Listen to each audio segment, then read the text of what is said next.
دوستان سلام، وقتتون بخیر. با یه پروگرام $2500 اومدیم برای تحصیل هست. این از امروز تا آخر سال 2025 اعتبار داره. این $2500 ارزشش شاید $20000. ما چه کارهایی باش انجام میدیم؟ ما با $2500 برای شما پذیرش میگیریم. مهم نیست زیر 18 سال از مدارس خصوصی، بالای 18 سال از دانشگاه‌ها و مراکز تحصیلی آکادمیک. کسانی که تو این پروگرام وارد میشن ما از 5 تا مرکز براشون پذیرش میگیریم. 5 تا مرکز مختلف به نسبت مدرک تحصیلی یا رشته که علاقه دارید درس بخونید. ما براتون در 5 مرکزی که اپلای میکنیم 5 تا هم براتون اپلای میکنیم که براتون کمک هزینه تحصیلی بگیریم.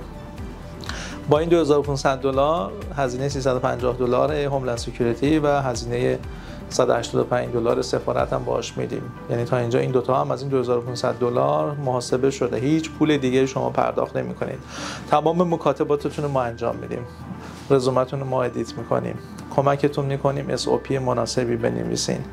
جواب تمام ایمیل های دانشگاه رو میدیم. براتون کد دانشجویی میگیریم از دانشگاه.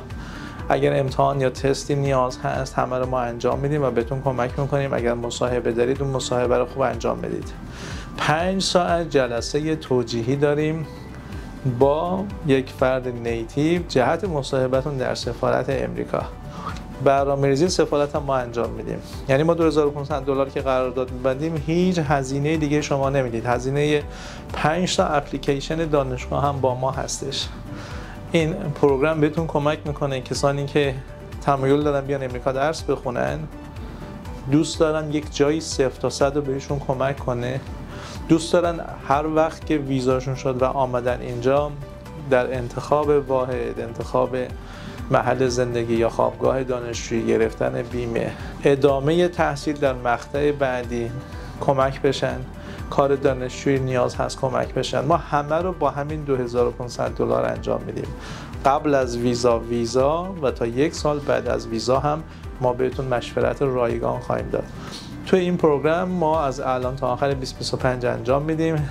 100 تا پرونده قبول میکنیم و بعد امکاناتی که میتونیم نیرو بذاریم و بعدش بتونیم خدمات بدیم. اگر علاقه‌مند هستین، دوست دارین تو این پروگرام ما شرکت بکنید، میتونید تماس بگیرین.